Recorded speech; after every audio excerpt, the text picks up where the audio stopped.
If there's like dog noises in the back, I'm sorry. Oh, that's okay. We actually welcome dog noises. Okay, We because we they cel- like, we I mean, celebrate them here. they're rearing up right now to start a little quarrel. Perfect. Yeah, we're into it. All right, cool. Well, welcome to the Please Hustle Responsibly podcast.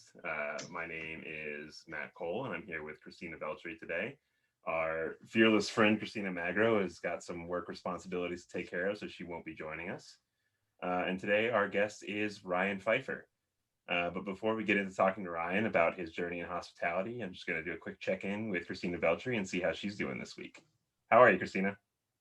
I'm great. I just got back to Chicago from Wisconsin, went for a little ice fishing. Um, yeah, feeling good. How are you doing, Matt?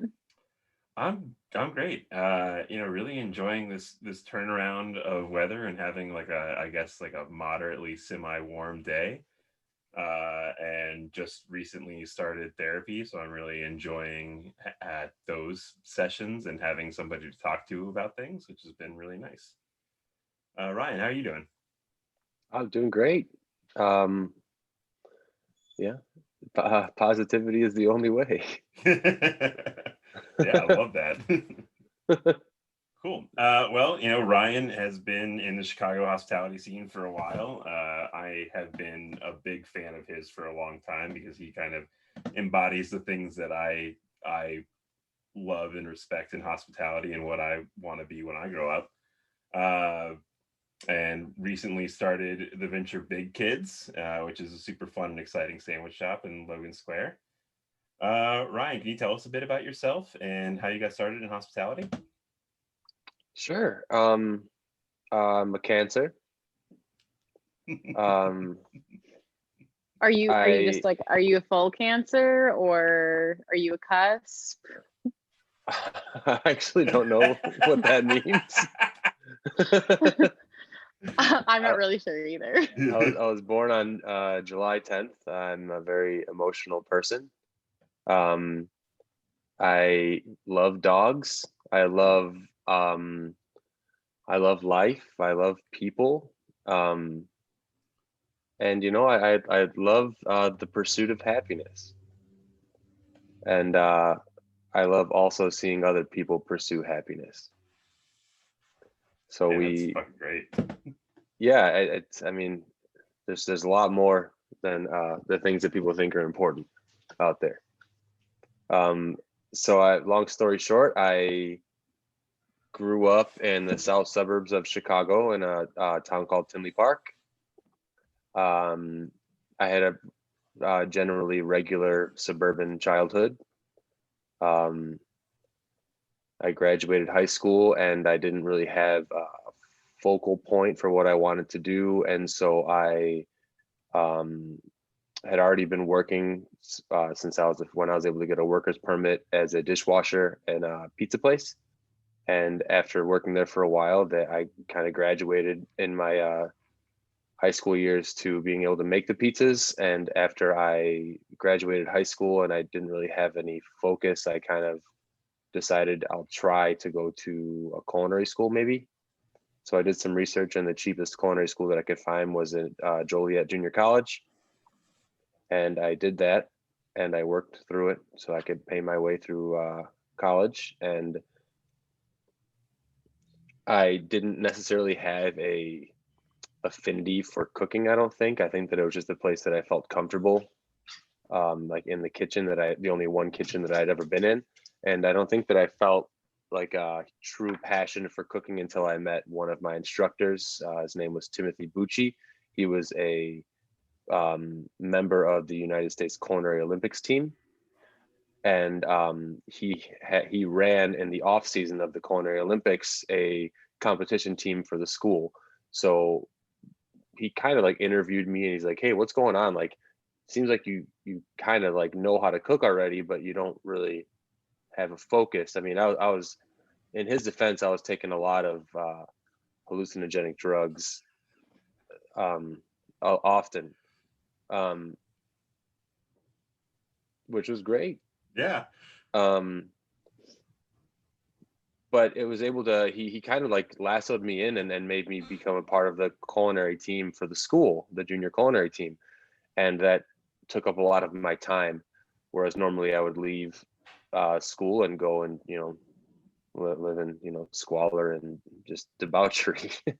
But it really taught me how to focus on organization, and just like it was an awesome distraction. It's like, having like as like a border collie that just needed to have like some sheep. Yeah. And after a while, after that finished and we won a bunch of medals and stuff like that, I apprenticed with him with the Culinary Olympics team, and we got to go all over and do a bunch of stuff and compete, and it was great. And I had a really good grasp on being organized and really meticulous kind of cooking, but I didn't really feel like I knew anything about food. I just knew how to like manipulate it to the point that you could make a culinary judge think that it was perfection.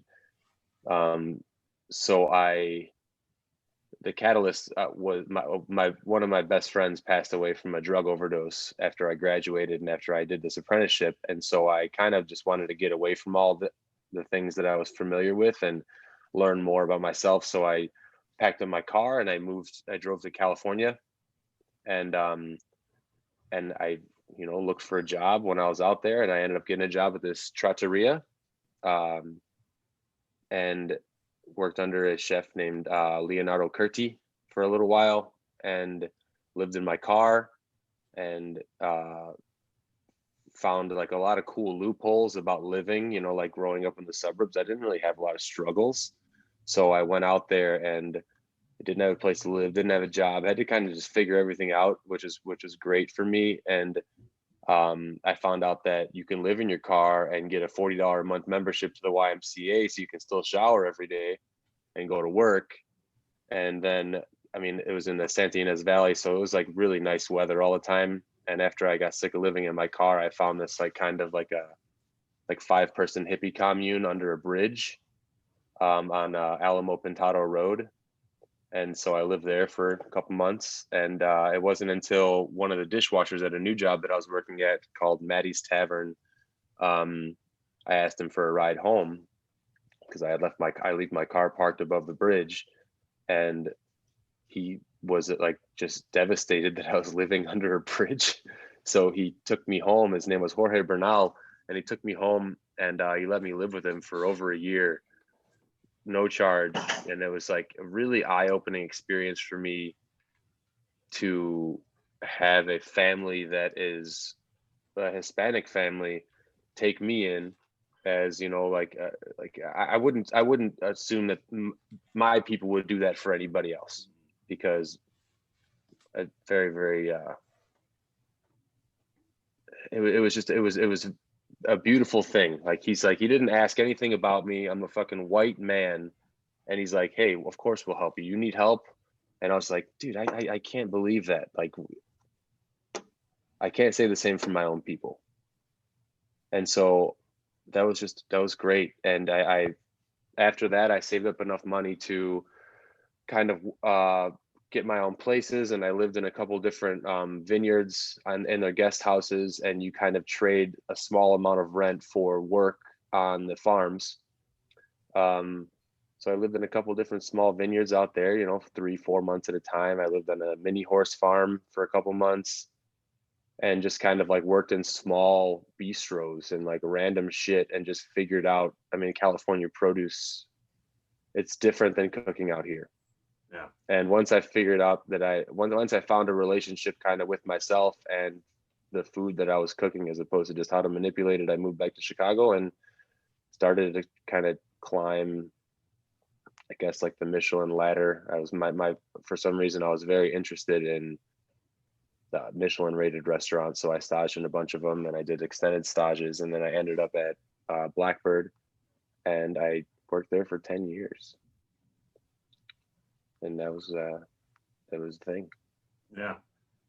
Yeah. I mean, I had some really incredible meals and experiences at Blackbird when you were there running it. Very, very special place. Thank you. Special time. It was a good right place. next door. Yeah. That's also how I know Christina. And I would come and Um, stage just to hang out and learn. I also wanted to learn about fine dining, but I didn't feel like I fit. I always thought that my hair was too messy to be fine dining. I always thought that was the best part about Blackbird, is that people had an assumption for like what Blackbird was supposed to be, but that was never really what it was at its core. Like when Paul started that restaurant, it was a fast paced, like I hate to say farm to table, but it was like he was kind of the pioneer of that in Chicago, one of them at least. And it evolved into when, like, Mike Sheeran and David Posey took over into a different kind of food, which is not a bad thing, but I always kind of wanted to bring it back to something that was a little different and focused a little more on the staff. And I'm definitely not without my faults. So I mean, I that's when I first learned about you from our friend Taylor, and started following you on Instagram. There was a lot of that focus on the staff there, which I thought was like incredibly amazing. I came from Florida. There's not a lot of, especially living in Tallahassee, there's no Michelin presence there. And, I expected this kind of like grand ego from Michelin star chefs. And when I started following you on social media and like seeing your focus on the growth and support of the staff, I thought that was like absolutely amazing and really changed how I wanted to be as a leader and like approach like my growth in hospitality. So I mean, you were doing that. You were doing the after hours. You're doing like the techniques classes, and you were doing the like you. I remember like I don't know the exact details, but you were having your staff like take recipes from old cookbooks and like do modern twists on them. I just how did you arrive at that kind of mentality where you wanted to focus on the growth and support of the team over like your own like pedestal, I guess, like putting them all in front of yourself? I think it's like when I had started at Blackbird, and I'm not saying anything negative about it, but it was kind of a different environment when I started there. It was a very cliche Michelin environment of just kind of like kind of cutthroat, work your way up to the top, and whoever you stand on in the meantime is kind of just collateral damage. I always like to think of people as people before they're an employee, which I think is important not only for the industry, but for just general life experience. You're not defined by what you do for a living. We are forced to do what we do for a living because we have to have financial stability. But if you're able to just be yourself, life would be a lot different. So don't think about them as a financial asset to your business. Think about them as individuals. You can't put a managerial blanket over your entire staff. You have to look at them as individual people, and they all have individual needs. And a lot of them, especially coming into like a restaurant that they could be intimidated by, before they come in. I mean, I hope that people weren't super intimidated when they came into Blackbird when I was responsible there, but I know that that's like kind of unconscious. But you just try to make them feel comfortable. It's like, hey, you're coming here to work for free, so thank you for that first off. So I never looked at anybody's resume. I don't care where you worked before. It's like, do you want to work here? If you want to work here, that's way more important. Like, I don't care if you spent 7 years in France and then you work at this place for a year and this place for a year and this place for a year, and you got this incredible built up resume / ego. It's like, what, do you want to work here? Do you have like the most important tool you can have into a kitchen, as far as I'm concerned, is an open mind. So it just goes with that. And then you find out what makes people excited. So like a lot of the competitions and stuff like that, where I would ask everybody like, hey, are you guys interested in doing, old garde manger techniques? Because in my competition background, I wouldn't say that I was great at it, but I had knowledge about it. And teaching them the stuff that I know also helped me learn stuff about myself, how I can deal with people and how they can probably do it better than I can. And most of the time they could. It's like, I don't think that I've ever actually been like a good chef. I think that I've just been open to the experience. So that's where it came from. And then like, also, we're already hanging out in the industry after work. You're already like, maybe you stay at work, maybe you go out to a bar, maybe you do something. I just try to create like a safe environment for people to come, that you can, if you wanted to, you can have a couple beers. If you don't want to, you don't have to, but give people the experience to have hands-on knowledge about things that they won't necessarily get from the places that they're working. So we'd have a lot of people from like very prestigious restaurants that would just come and hang out in the basement because I would buy a pig, or we do like a demo on gimme, or we would like get some gooey ducks, like things that people don't normally get to see. And instead of going on YouTube and looking it up, like why not? Why can't we all just hang out and become friends? And then we all learn together, and then everybody wins. Well, and like we all know how important education is in every aspect of life, but I think especially in food and beverage, because there's always something to learn. And what you were doing breaks up like the monotony of just working and then leaving work and festering in whatever frustrations happen that day. And makes you like excited for after work or even just the next day and learning something new and being able to talk about that instead of talking about table 12 whatever XYZ. Yeah, and I think that's another really important thing, is that we started doing post shift meetings where we would, at the end of the day after we cleaned up, everybody sits down and we would go in a line and talk about how we felt about the day, what we thought could we have done better, what we thought somebody did really good. Like, it's good for people to hear things like from their teammates, because like you said, like you go home and you just fester about it. Like if something bad happened during the day, like you got to figure that out that night. Otherwise you're going to come into work the next day and you're not going to be happy, and that's just a snowball. Yeah. I mean, and like communication is such an important aspect for like team building and community, which, the community is such an important part of what we do. And I like that you maintain the focus on that, because I worked at places where you try to start something like that, or like, it's like, hey, we're gonna do pre-shift or post-shift, and then a week later it kind of falls through the cracks because it's just one of those things that's like in the hustle and bustle of how high paced and how quick everything moves in restaurants. It's just kind of like gets the things that are actually important to the people sometimes get pushed to the side. Yeah, I think that I was also, I can't take credit for all the stuff that happened at that restaurant. It was the people that, like, everybody that worked there had a similar mindset on what our common goal was, and that was to be happy and make other people happy with the food that we were doing. So like, give people a chance to put food on the menu, give people a chance to better themselves, so that eventually they can do the same thing, and then they hopefully will have their own post shift in their own restaurant, or they do the exact same thing. And that's how you make the change, is you hope that people pay it forward. I love that. Is that, is that the mentality that you're bringing at Big Kids too? I mean, how did you get started on that venture?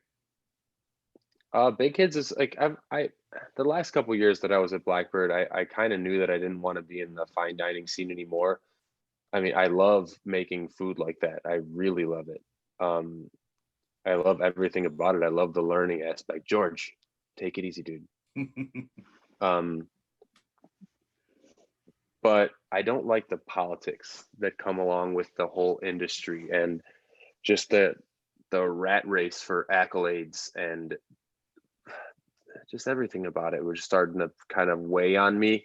And I felt like it was so irrelevant. Like, we're making food to make other people happy, but this like quest to become the best chef ever, to get the most recognition ever and get all these accolades, seems so self-gratifying. Not interested in that. we should be trying to make ourselves happy and other people happy, not try to get people that have never met us to stroke our ego. And that's personal, you know. I don't knock people for trying to climb that ladder. If that's what makes you happy, then fuck yeah, do that. But it wasn't making me happy anymore. So I had started in the last year that I was there. Stop it. Come here. I had started to invite a lot of friends that weren't in fine dining to the restaurant to do pop-ups and stuff like that. So like, you know, like a couple different dim sum places, and you know, just random friends that I was fortunate enough to make in my quest through the culinary landscape. And one of them happened to be Mason Hereford from Turkey and the Wolf. And after he came and did a pop-up there, it was like it was received really well, like, you know, for like this you know, Michelin rated kitchen. We're just like fucking, we started drinking at like 8 o'clock in the morning, and like people were just coming in and we're just like throwing sandwiches at them, and we're all having a good time, and we're all screaming, and it was like loud music. It was just like so different from what I was used to in that restaurant. I was like, this is, I could be down with this. I feel really happy right now. And we went out and we partied all night and yada yada. And the next morning I just woke up to a bunch of texts from him like, hey, last night was like the best night I've ever had. When are we going to open a restaurant together? And I was like, dude, are you kidding me? I don't even know what to say to that. Of course I would open a restaurant. I've been thinking about this for a long time anyways. And after we went back to New Orleans, like, I didn't know if it was just like, you know, the hangover talking or like just making conversation. Like, he just started blowing me up, and like we started talking every week about what we would do. And it just got more and more real, to the point that like in the beginning of 2020, I sat down with Paul in January and I was like, hey, I'm probably not going to stay here. I have a pseudo opportunity to open up something that I'd be happy about if the opportunity presents itself. And you know, Paul was super open. He's like, yeah, I want, just be happy. If it makes you happy, do that. And then the pandemic hit and Blackbird closed. And so that just kind of put all the wheels in motion. And I'm fortunate enough to know Wade and Jeff over at Young American. And they offered for me to use the space for like a pop-up. And that just turned into, you know, signing some contracts and becoming an owner. And now we get to have a sandwich shop, which is great. It's as easy as that. Yeah. And you know, it's not only a sandwich shop, but like you guys are super involved in the community, constantly doing things to support local producers, and you know, like give back to the community, which is amazing. And also, it just looks like you're having a lot of fun, which makes me really happy to see. You know, I just see people that are doing something that they really enjoy, and also like enjoying themselves while doing it. Yeah, I think that this is like the first time that I've had the opportunity to completely be myself, like no holds barred. And like, I mean, we've definitely hit some really serious speed bumps along the way. You know, we opened up with a really courageous business model, and hired a bunch of people. And you know, we do service charge of 18% that people get mad, that you know, clients get mad about, but all of that money goes directly back into the pockets of the people that are working there. We have a profit share when the restaurant starts making money that goes directly into the pockets of the people that work there. So it's like, you should be rewarded for the hard work that you do. So if we're really, really busy, they get more money. So it's not like we're really, really busy, you get the same amount of money, and then the owners are taking all of the things that come along with being a successful restaurant. No, I think that everybody should share in that. And unfortunately, it's a tough time for restaurants right now. And in sandwiches, there's not like great margins on it, and we're only doing takeout. But so like, we've, throughout the entire process, I communicated every single week with the staff, like, hey guys, this is how much money we made. This is how much money we spent on labor. Just, you know, let's keep a realistic idea of what's going on. And at the end of the year, we had to, let go a lot of the staff. Obviously not permanently, because I still keep in contact with the majority of them. Like, when we can bring people back on, they're the first people that get the chance if they want to come back. I mean, there's just, we had such a great staff and we had such a great time, and it was heartbreaking to have to talk to them about that. But I talked to them all in person individually, and they were like, that you can't be blamed for the financial problems of the restaurant right now. Like, we're just happy that you're being honest. So I think that transparency is also a huge part of the success of a restaurant, but it doesn't make it any less of a bummer. So right now we're just working with 4 of us. My fiance comes in and she helps when we need some help, and we're only open 3 days a week right now, but that's nobody's problem except for mine. So I don't want it to sound like it's bad. It is what it is. I still get to have a business. We're pushing forward. We're trying to stay involved in the community so that people know that there is hope for no matter what's going on. And when we can be normal again, it's gonna be fucking sick. Yeah. Yeah, I mean, even now, you guys are, it's like smiles and love, and you guys are putting forward this beautiful face, and it's every time I see you guys on social media, it's just so nice to see like pictures of you and Maddie and just like smiling and making food that you guys are really happy making and having a good time doing it. It makes, and I know for me, like, it makes me feel good about like the food that I'm doing, and it's like, cool, we can do this and we can have a good time, and it doesn't have to just be this grind. It can be so much more than that. Yeah, love it. How do you focus on positivity in your day to day?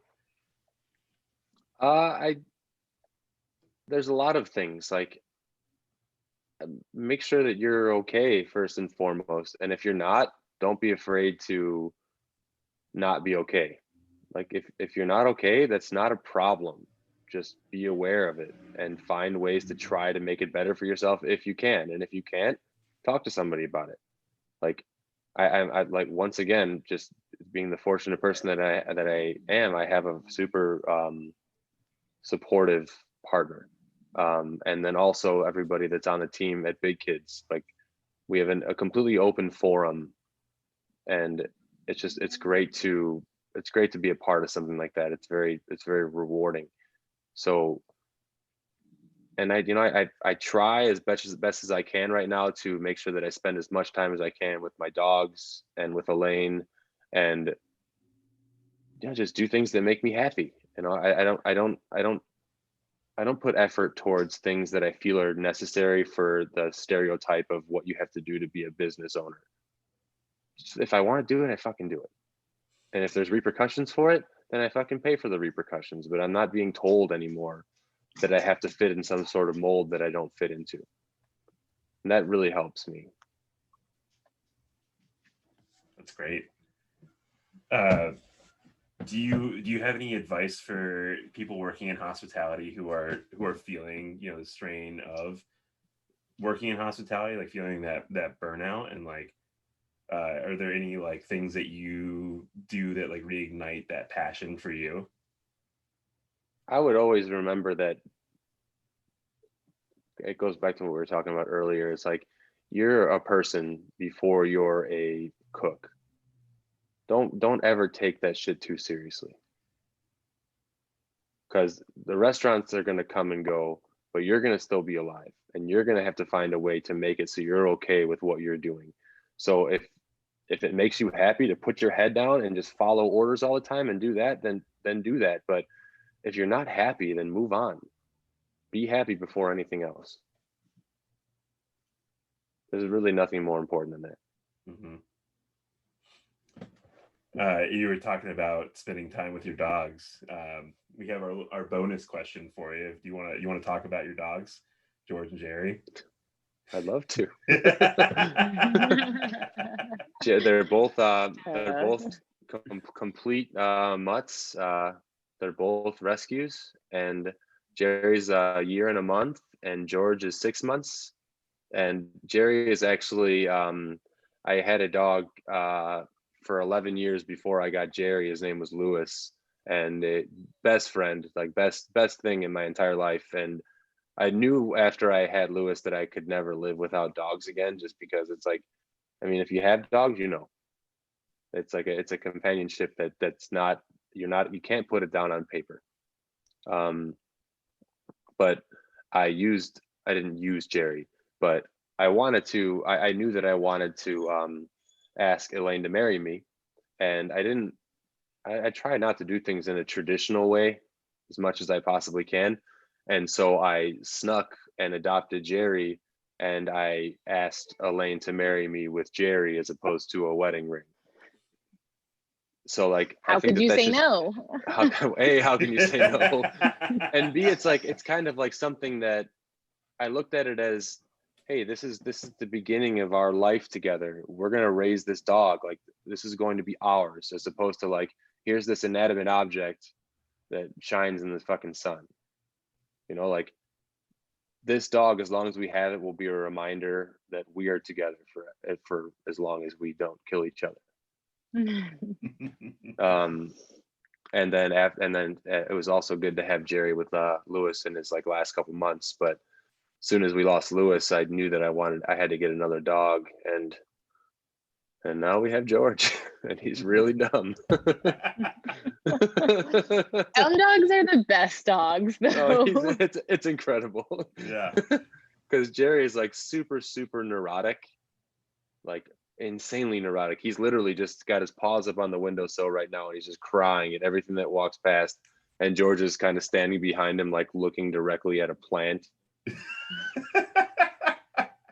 No focus. Or extreme focus. Yeah, it's hard to tell now, but I think it's a healthy juxtaposition in characters.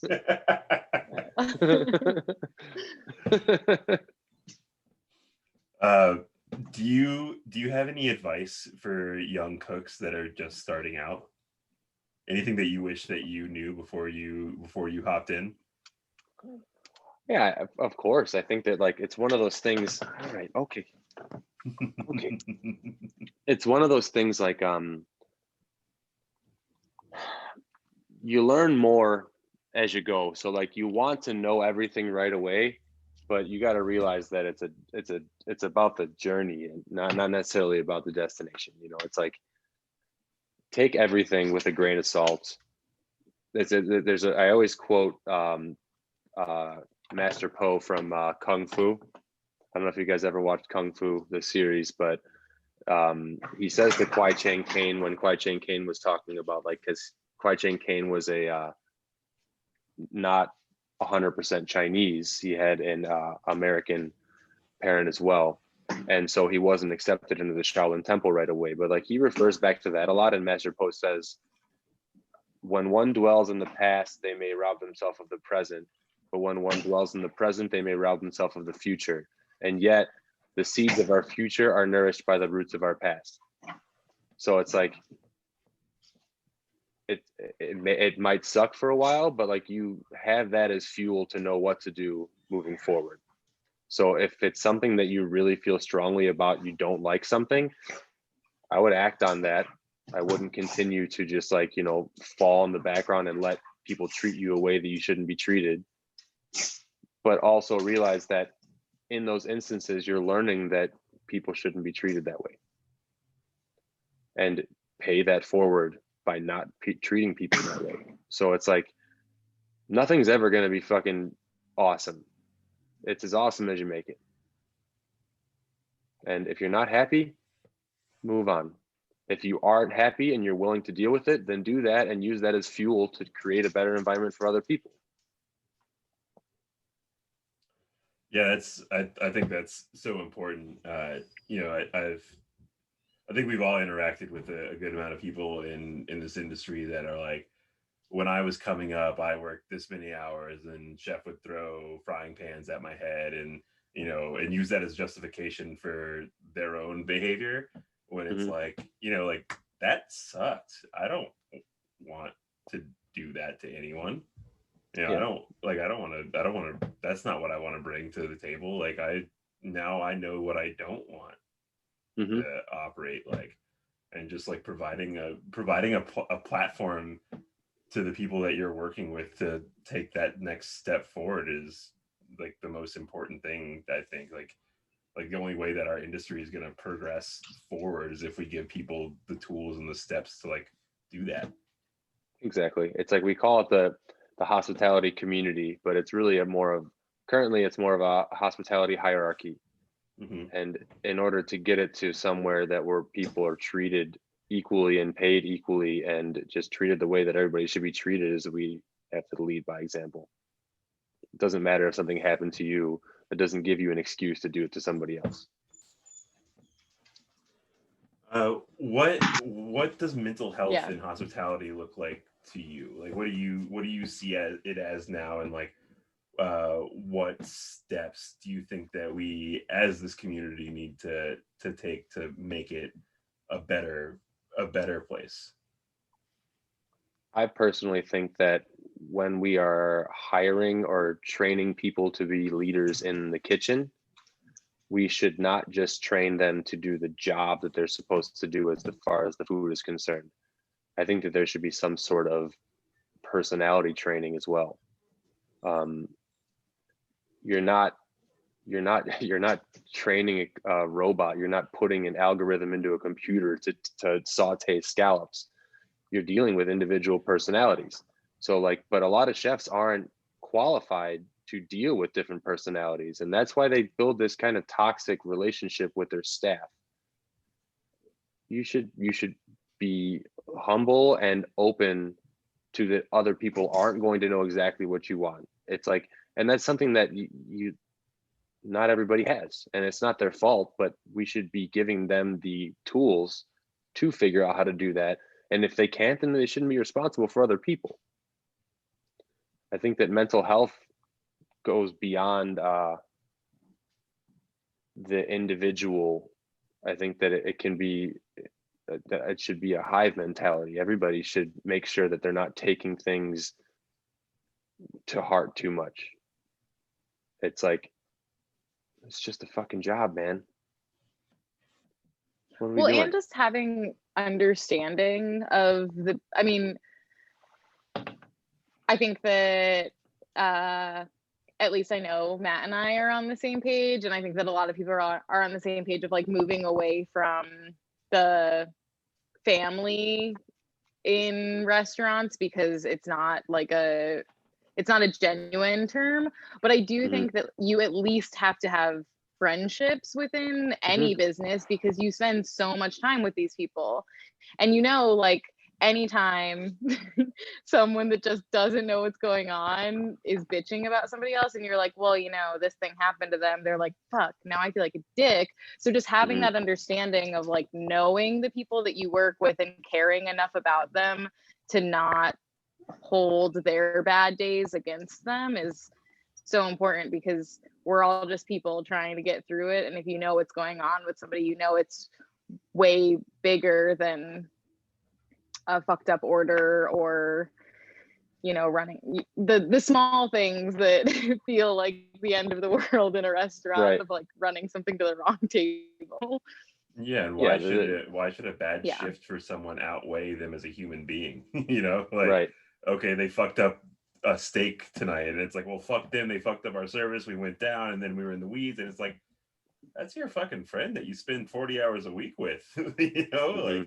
Like it's a person, and you're upset about like 3 hours of a service. Yeah. And those words are damaging. Those feelings towards somebody are damaging. Yeah, it's really real. Yeah. It's really fucking real. People don't, that exactly. There's too much things that happen in the moment in restaurants where in the grand scheme of things, they don't fucking matter. Mm-hmm. I've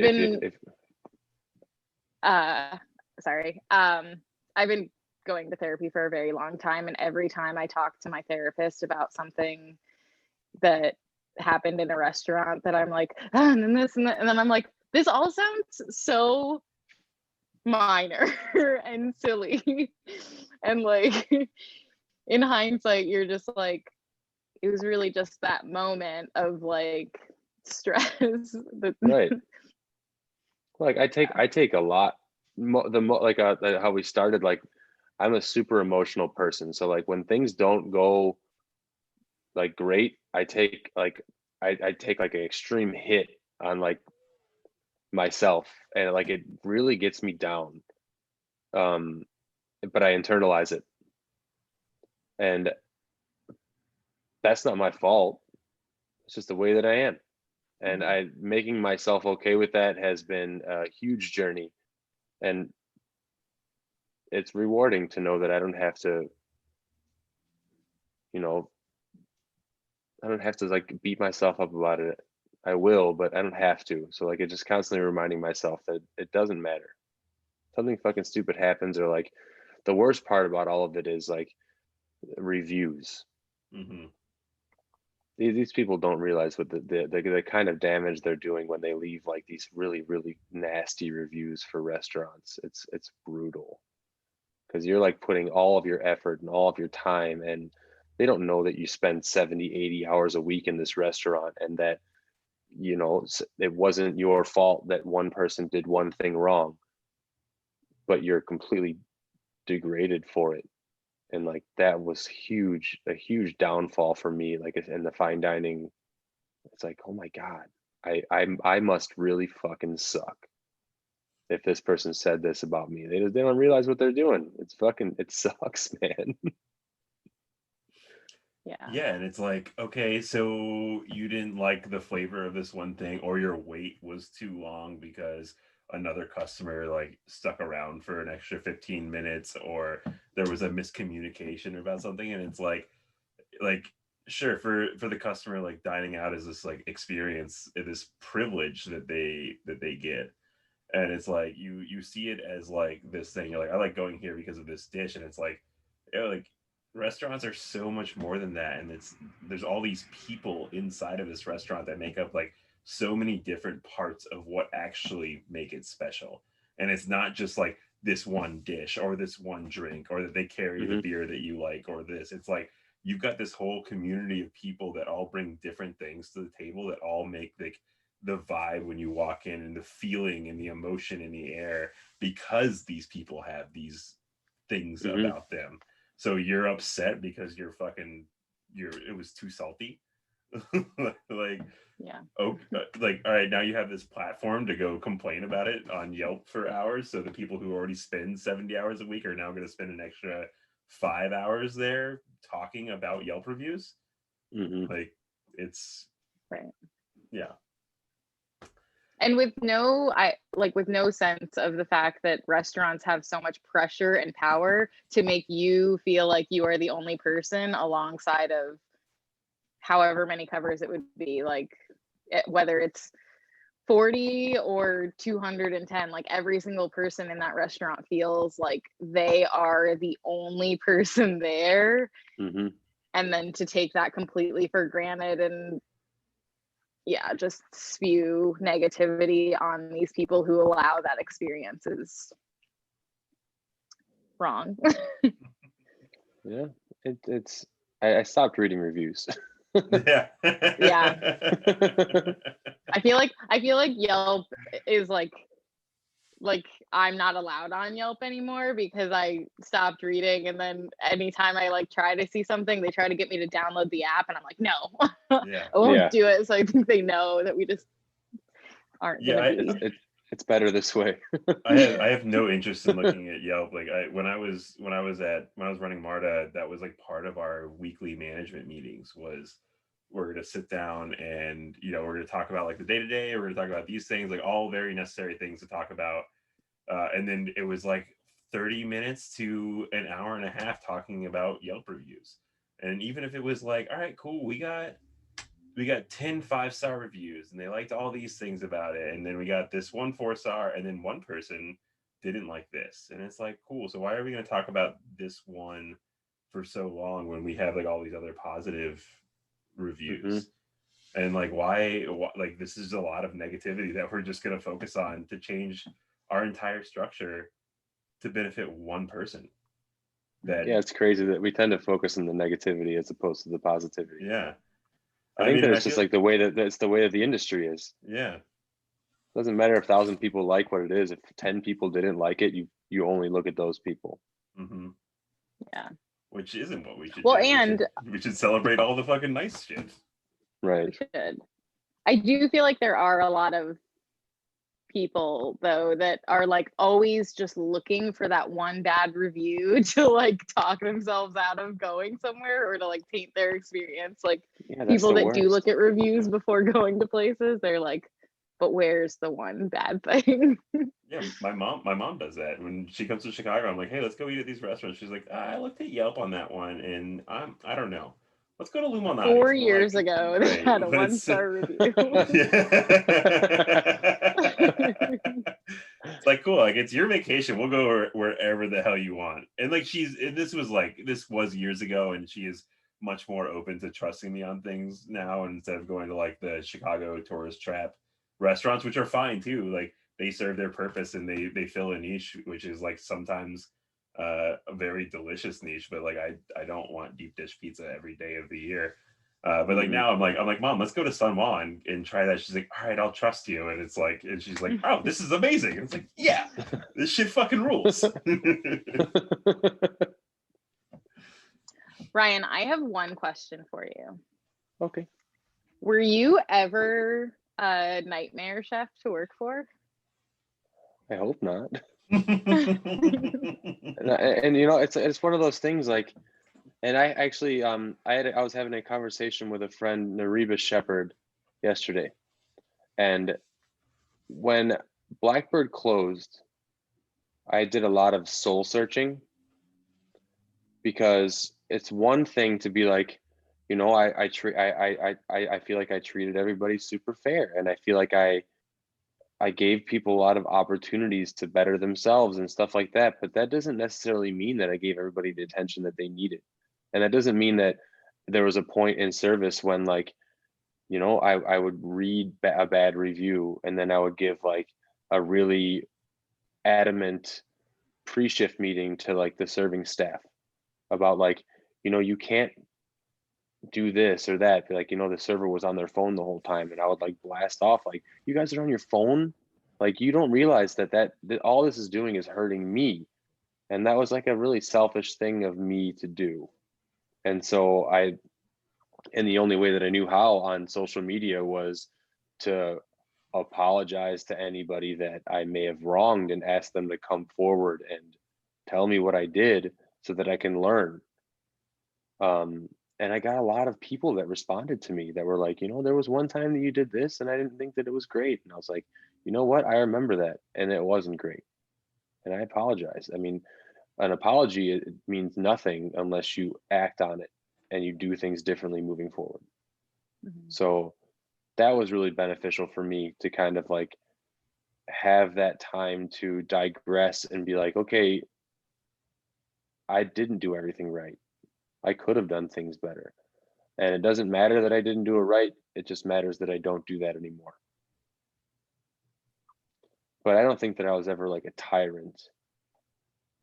I don't. But think I definitely, I know a lot of people that are like that, and I don't think I was ever like that. But for individual people, I'm sure that I was not great, because how they may have responded to it, which is their right to feel a certain way about something that I said.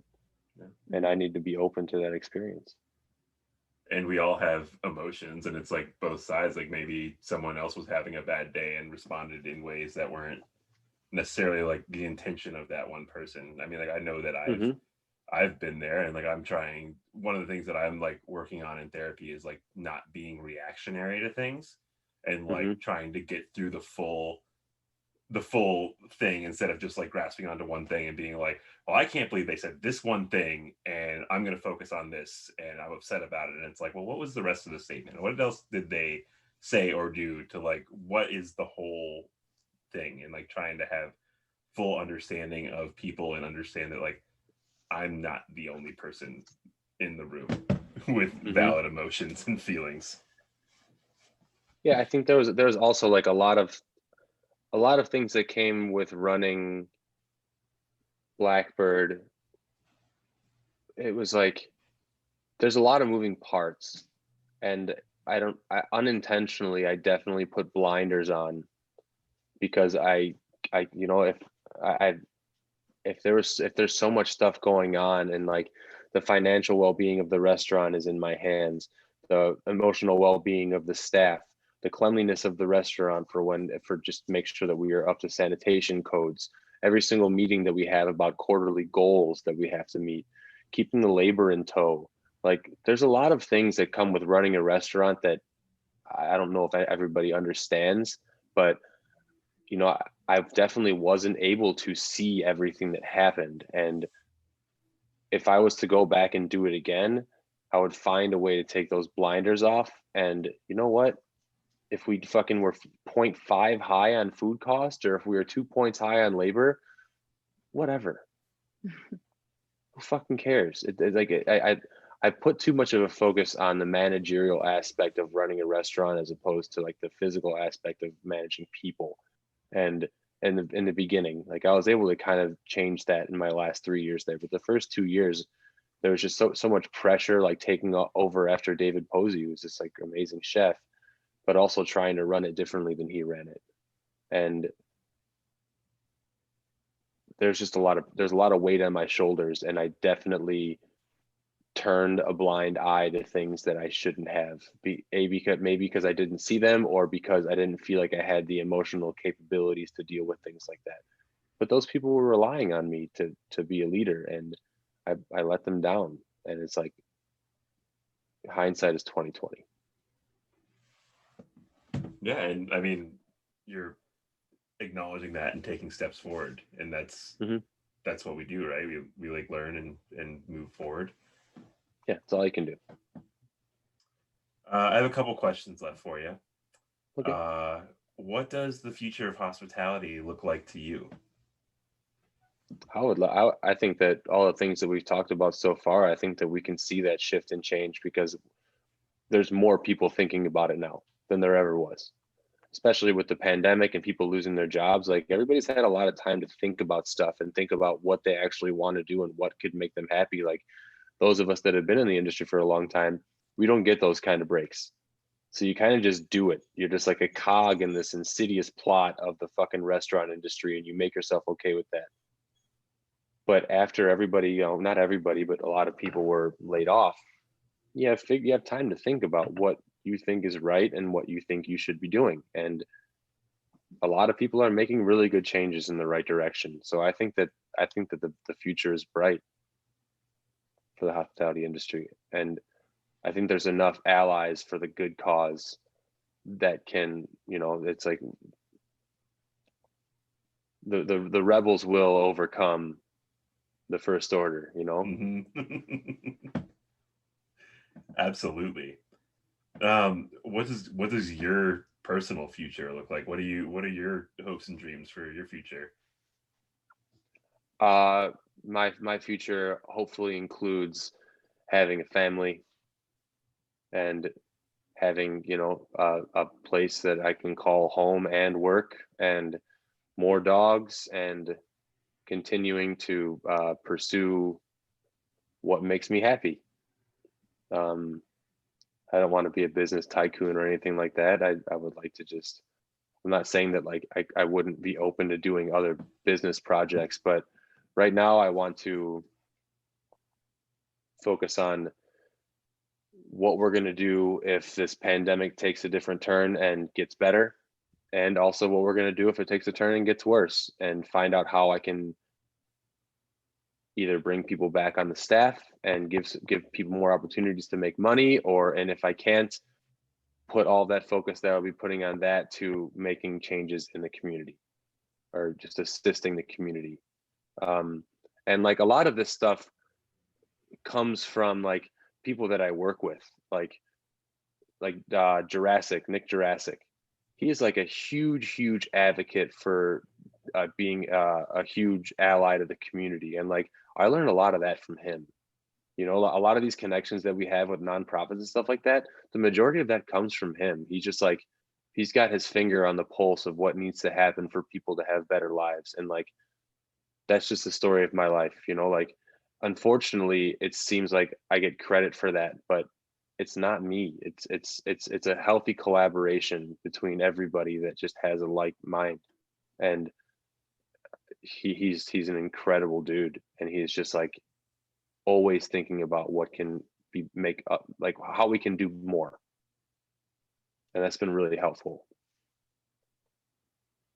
Yeah, that's amazing. I mean, he definitely has that that finger on the pulse. Like he knows so many people, and he knows like so much about what's going on, and he's also like incredibly intelligent, Hmm. which is wild. Like working with him, like he knows so many things Hmm. about like so many different things. Hmm. Yeah, he's been a great ally. Happy to work with that guy. He's it's one of those things, like, I still have blinders on, you know, but like people like that, and like other people that I meet, and like the connections that I've made with people that he's introduced me to, and the same with like Stefan and Matthew. It's like I like to surround myself with people that are better than me so I can better myself. And that's kind of what I've always done. Like a sponge. I love that. Uh, well, I think what you're doing, what you all are doing, is amazing, and I really appreciate the you spending your time with us today and your community insight and everything you guys are doing over at Big Kids. And you know, I just thank you so much for being with us today. No, thanks for having me. This is great. It's great to see you guys. Yeah. Thanks, Ryan. Well, everyone, please remember to hustle responsibly, and that's going to be it for us today. All right. Thanks, guys.